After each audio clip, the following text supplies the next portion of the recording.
But if you got men arguing, like I have men arguing, if you go in the men's restroom. It's all about intent, you say, according to the law. For law enforcement, local law enforcement, it can be quite confusing for them if they're thinking about this local executive order issued by the mayor back in March, and then they are aware of state law, which says many people interpret it to believe that they need a transgendered person would need permission in this case if their anatomy did not match the sign on the restroom to enter that restroom. Right. So what we need now then is, I guess, restroom police in order to do biological checks and anatomy checks before we go into the restrooms. I mean, this is where we've gotten to. What we're talking about here is the inclusion of gender identity in city code now, which is undefinable. Nobody knows what that means. So at the end of the day, it means whatever anybody wants it to mean, and therein is the free fall that we're entering into. This is essentially the Peeping Tom Protection Act. All right. Well, I think that's absolutely what we really need is some common sense.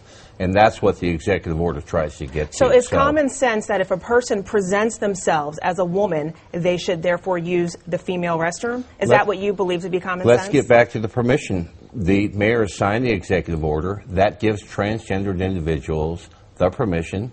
The city is the landlord of that property, the city public library. Please let me finish.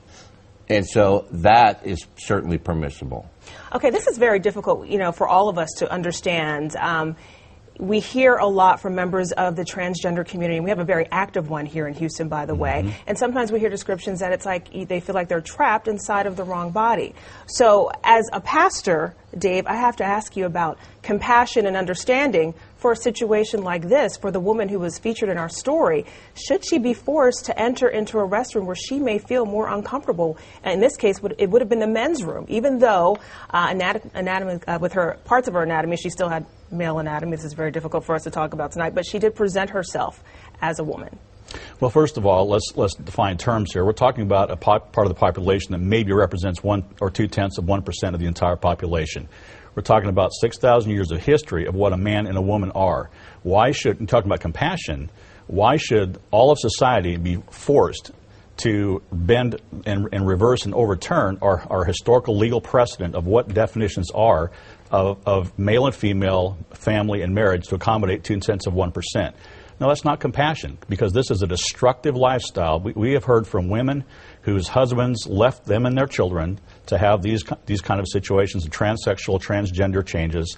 This is a lifestyle that is harmful to families, and it's, at the end of the day, again, it reverses and overturns the social order. Okay, I have to give Darrell the last word on this. Well, as John F. Kennedy stated when he talked to the Houston Pastor Council, we live in a secular society.